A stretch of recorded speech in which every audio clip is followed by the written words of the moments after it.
Tanah pada dasarnya memiliki berbagai pengertian yang berbeda. Dilihat dari sudut pandangnya, namun secara umum diartikan sebagai bahan padat dan hasil interaksi pelapukan dan aktivitas biologis oleh suatu bahan induk atau batuan keras yang mendasarinya. Ilmu yang mempelajari tentang tanah dinamakan dengan pedologi. Pedologi membahas mengenai faktor dan proses pembentukan tanah, karakteristik tanah, serta distribusi dan jenis-jenis tanah. Faktor pembentukan tanah. Lapisan tanah biasanya membutuhkan jangka waktu yang relatif lama dalam proses pembentukannya. Hans Jenny menjelaskan bahwa tanah dalam proses pembentukannya membutuhkan 5 faktor, yaitu iklim, organisme, relief, bahan induk, dan waktu.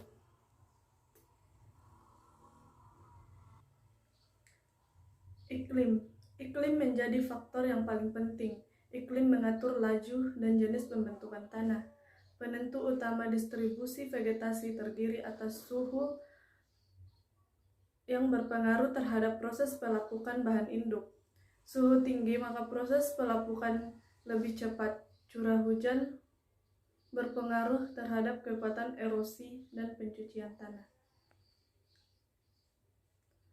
Organisme mempengaruhi tentang perkembangan tanah.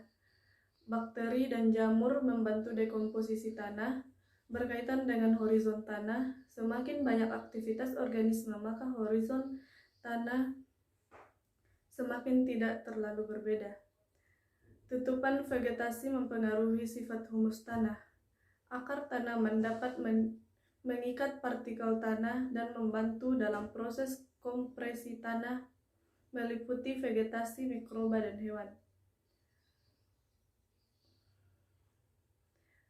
Relief atau topografi. Relief atau topografi adalah perbedaan tinggi, bentuk, dan kemiringan lereng suatu wilayah dengan kondisi yang relatif dinamis. Kondisi relief dinamis adapun dampaknya keterlebihan profil tanah, topografi miring, lapisan tanahnya lebih tipis karena ada erosi. Topografi datar, lapisan tanahnya tebal karena ada sedimentasi. Sistem drainase, pengaliran, kondisi yang jelek akan menyebabkan tanah menjadi masam. Bahan induk atau parental material terdiri atas batuan, hasilnya tanah mineral. Bahan organik berasal dari campuran dengan bahan mineral, hasilnya tanah organik. Mempengaruhi laju dan jalan pembentukan tanah. Adanya 3 sifat dalam bahan induk yang dapat mempengaruhi pembentukan tanah, yaitu sifat kimia berkaitan dengan susunan mineral, sifat fisik berkaitan dengan struktur dan granularitas, 3 sifat permukaan berkaitan dengan kemudahan reaksi. Waktu mempengaruhi dalam pembentukan jenis dan sifat-sifat tanah. Pembentukan tanah membutuhkan waktu relatif lama. Penunjang dari faktor-faktor lainnya, tahapan pada pembentukan tanah dapat memberikan profil tanah. Bismillahirrahmanirrahim. Assalamualaikum warahmatullahi wabarakatuh. Perkenalkan, nama saya Resna, NIM ANO 120323. Proses pembentukan tanah. 1. Watering atau pelapukan terjadi di lapisan atas tanah. Adanya aktivitas memecahkan dan dekomposisi dari bahan induk, batuan, dan mineral yang dilakukan oleh unsur iklim, udara, air hujan, sinar matahari, atau salju. Terjadi 2 aktivitas, yaitu pelapukan fisik yang memecahkan batuan menjadi partikel yang lebih kecil, pelapukan kimia yang melibatkan perubahan komposisi kimia dari mineral menjadi batuan. Pencucian. 2 pencucian, adanya perubahan pada komposisi fisik dan kimia pada bahan induk. Hasil pelapukan tersebut terakumulasi oleh tanaman dan membentuk partikel baru seperti tanah liat, bahan organik, lanau atau senyawa kimia. 3. Perubahan dan ilustrasi. Transformation ini berkaitan dengan pelapukan kimia pada lumpur dan pasir, terjadinya pembentukan mineral tanah liat dan pembentukan bahan organik yang resisten terhadap pembusukan hasil tanah liat tersebut kemudian mengalami pencucian dan disimpan di bagian bawah horizontal. Transformasi dibantu oleh tanaman dan hewan. Transformasi dapat meningkatkan kondisi drainasi dan komposisi nutrisi. 4. Fosforitasi dan translokasi terjadi ketika larutan asam kuat menghancurkan mineral lempung. Adanya pembentukan bahan mineral dari aluminium, silika dan besi yang terakumulasi bersama dengan senyawa organik di dalam tanah. Bahan tersebut kemudian mengalami pemindahan di antara lapisan pada profil tanah yang menghasilkan warna yang berbeda-beda pada profil tanah. Sekian, terima kasih. Assalamualaikum warahmatullahi wabarakatuh. Perkenalkan, nama saya Nurul Ainul, NIM A012008. Di sini saya akan menjelaskan mengenai sifat-sifat tanah, di mana sifat-sifat tanah ini dibagi menjadi 3. Yang pertama itu sifat fisik tanah, kedua sifat kimia dan sifat biologi tanah. Jadi pada sifat fisik tanah itu ada menjelaskan mengenai warna tanah. Di sini untuk warna tanah, di tanah yang dikategorikan sebagai tanah yang subur itu dicirikan dengan warna yang gelap, di mana tanahnya memiliki warna yang gelap kaya akan unsur hara. Sedangkan tanah yang memiliki warna yang terang atau putih itu dicirikan kurang atau memiliki unsur hara pada tanah tersebut. Selanjutnya untuk tekstur pada tanah, di mana untuk tekstur pada tanah itu adalah perbandingan antara debu, pasir dan liat, di mana apabila pasir lebih banyak dibandingkan debu, maka pasir lebih banyak dibandingkan liat, maka tanah itu akan gembur, atau tekstur tanahnya itu mudah hancur atau gembur saat dikepal atau ditekan-tekan. Lain lagi dengan tanah yang dominan liat, itu saat dikepal-kepalkan di tangan akan menempel satu sama lain, dan saat ditekan itu tidak mudah hancur. Di mana banyak sedikitnya komponen tanah seperti pasir, tanah liat, dan debu sangat berpengaruh terhadap tekstur tanah ini. Oke, selanjutnya bulldusting atau bobot isi. Untuk bobot isi pada tanah itu semakin tinggi bobot isi pada tanah, maka semakin kecil pula pori-pori pada tanah, atau semakin padat tanah itu. Lain lagi apabila bobot isi pada tanah itu sedikit, maka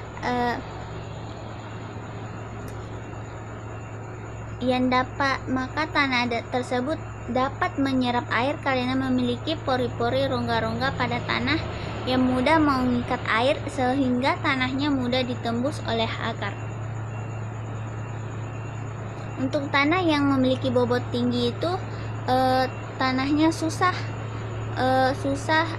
sulit untuk menyerap air masuk ke dalam tanah, sehingga tanah ini tidak cocok untuk ditumbuhi tanaman karena akarnya tidak dapat menembus masuk ke dalam tanah karena tanahnya itu terlalu padat. Selanjutnya untuk porositas pada tanah. Porositas pada tanah adalah ruang atau rongga pada tanah di mana ruang itu akan menjadi tempat air atau udara, sehingga dapat dinyatakan tanah ini dapat ditembus oleh akar-akar tanaman. Selain itu dapat memungkinkan terdapatnya hewan seperti cacing atau bahan organik dan mikro tanah yang menjadikan tanah untuk ditumbuhi atau subur. Namun ada juga tanah yang apabila memiliki pori-pori yang besar mudah dimasuki air akar, tapi air mudah hilang, maka tanah masih kurang baik karena tidak dapat menyimpan air. Lain halnya dengan tanah apabila memiliki pori-pori mudah dimasuki akar, udara dan airnya bersirkulasi dengan baik dan dapat menyimpan air, maka tanahnya baik untuk ditanami. Selanjutnya untuk struktur pada tanah. Struktur pada tanah merupakan susunan partikel-partikel tanah yang membentuk agregat tanah.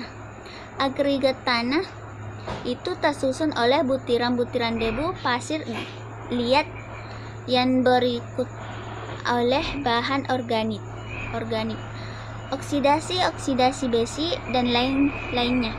Agregat tanah memiliki bentuk, ukuran dan kemantapan yang berbeda-beda. Ada yang granular seperti tanah berbentuk ukuran dan kemantapan yang seperti tanah yang kasar seperti pasir. Ada yang kerup, platy yang berbentuknya pipih lebat yang tersusun. Ada primatis yang bentuknya seperti tabung memanjang.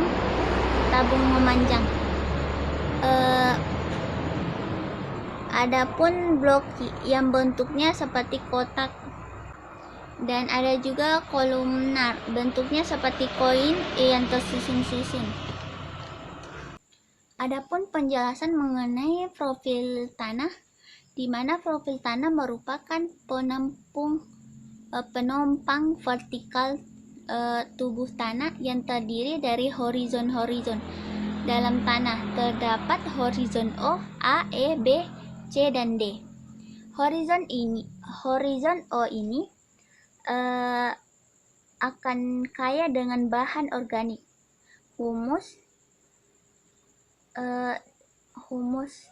dan selanjutnya itu horizon A, yaitu berada pada di bawah horizon O.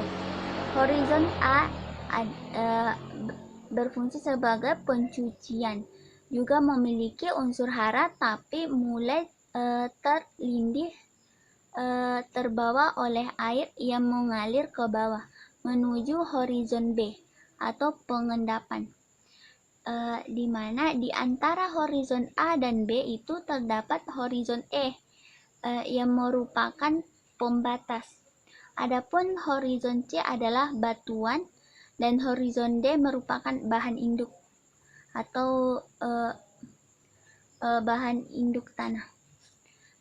Selanjutnya untuk sifat biologi tanah, di mana sifat biologi tanah berhubungan dengan aktivitas makhluk hidup yang ada di dalam tanah dan permukaan tanah.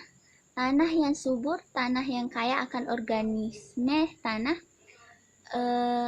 yang berukuran sangat kecil seperti bakteri, fungi, antinomycetes, protozoa dan alga pada tanah.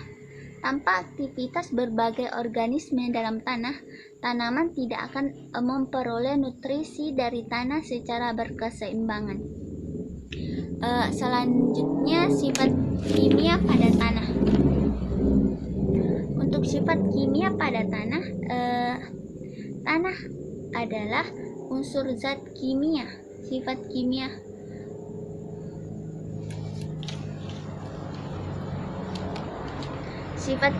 tanah. Sifat kimia tanah adalah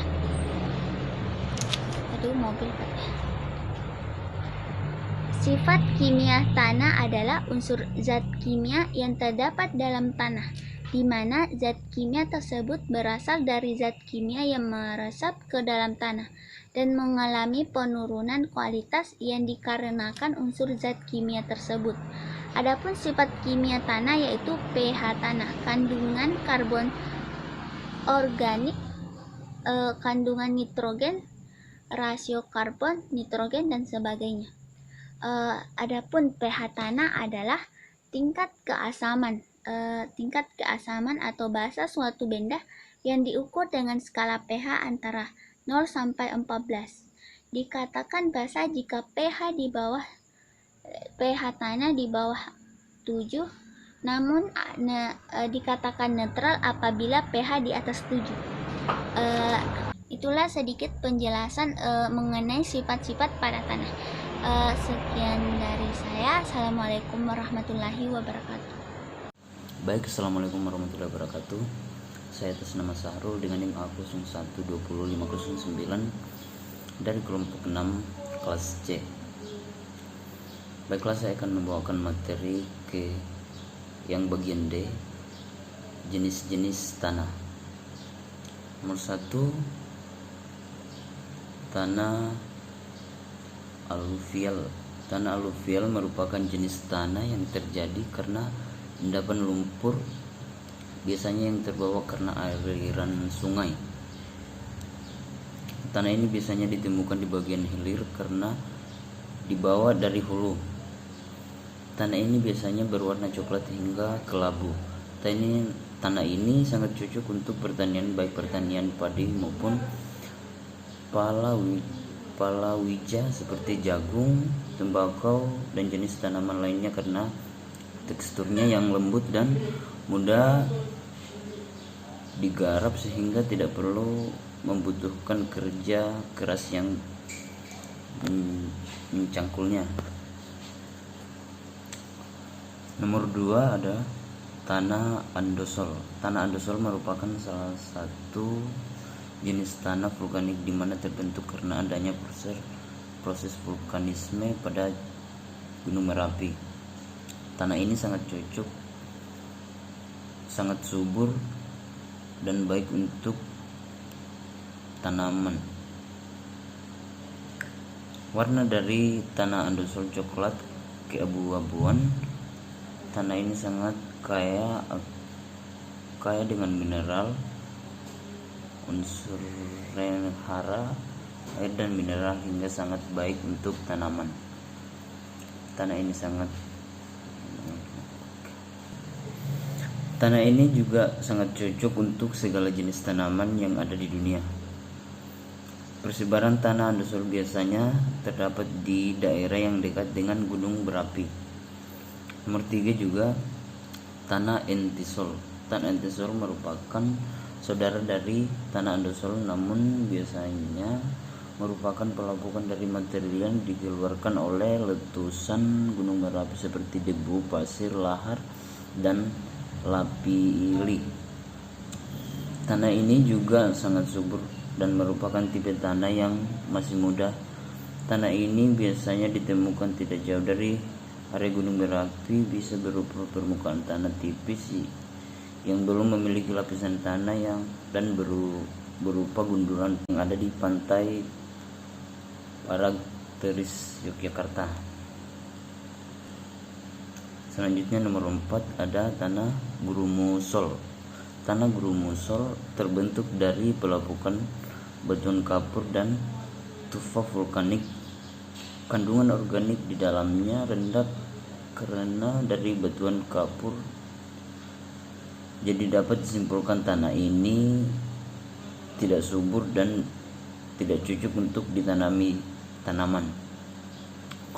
Tekstur tanamannya kering dan mudah pecah, terutama saat musim kemarau, dan memiliki warna hitam. pH yang memiliki netral hingga alkalis. Tanah ini biasanya berada di permukaan yang tidak lebih dari 300 meter dari permukaan laut dan memiliki bentuk fotografi dasar hingga bergelombang. Perubahan suhu pada daerah yang terdapat tanah grumusol sangat nyata ketika panas dan hujan.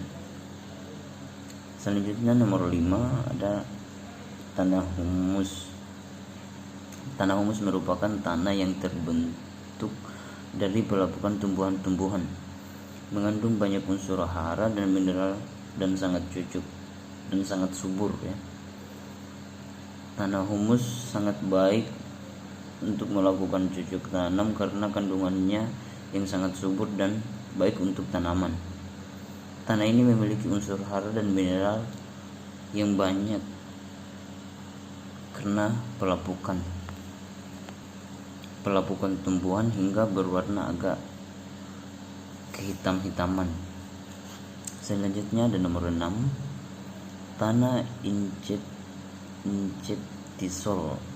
Inceptisol terbentuk dari batuan sedimen atau metamorf dengan warna agak kecoklatan dan kehitaman serta campuran yang agak keabu-abuan. Tanah ini juga dapat menampung pembentukan hutan yang asri. Ciri-ciri tanah ini adalah adanya horizon kambing, di mana horizon ini kurang dari 25% dari horizon selanjutnya, jadi sangatlah unik. Tanah ini cocok untuk di perkebunan seperti perkebunan kelapa sawit serta untuk berbagai lahan perkebunan lainnya seperti karet, serta bata karena mengandung banyak zat besi dan aluminium. Di Indonesia sendiri tanah ini seperti cukup familiar di berbagai daerah, terutama di daerah desa dan perkampungan. Tanah lateri termasuk dalam jajaran tanah yang sudah tua sehingga tidak cocok untuk ditanami tumbuhan apapun dan karena kandungan yang ada di dalamnya pula. Selanjutnya ada nomor 8 tanah latosol. Jenis tanah ini juga salah satu yang terdapat di Indonesia. Tanah ini terbentuk dari pelapukan batuan sedimen dan metamorf. Ciri-ciri dari tanah latosol adalah warnanya yang merah hingga kuning, teksturnya lempung dan memiliki solum horizon. Persebaran tanah litisol ini berada di daerah memiliki curah hujan tinggi dan kelembapan yang tinggi pula, serta pada tinggi-tinggian berkisar pada 300 sampai 300 meter dari permukaan laut. Tanah latosol tidak terlalu subur karena mengandung zat besi dan aluminium. Selanjutnya ada nomor 9 tanah litosol. Yang tadi latosol, sekarang ini litosol. Tanah litosol merupakan tanah yang baru mengalami perkembangan dan merupakan tanah yang masih muda, terbentuk dari adanya perubahan iklim, fotografi, dan adanya vulkanisme. Untuk mengembangkan tanah ini harus dilakukan dengan cara menanam pohon supaya mendapatkan mineral dan unsur hara yang cukup. Tekstur tanah litosol bermacam-macam, ada yang lembut, bebatuan, bahkan berpasir. Selanjutnya dan terakhir ada nomor 10 tanah kapur. Tanah kapur seperti dengan namanya, tanah kapur berasal dari batuan kapur yang mengalami pelapukan. Karena berbentuk dari tanah kapur, maka bisa disimpulkan bahwa tanah ini tidak subur dan tidak bisa ditanami tanaman yang membutuhkan banyak air. Namun jika ditanami oleh pohon yang kuat dan tahan lama seperti pohon jati dan pohon keras lainnya. Saya kira ini yang bisa saya bacakan. Sekian dan terima kasih. Assalamualaikum warahmatullahi wabarakatuh.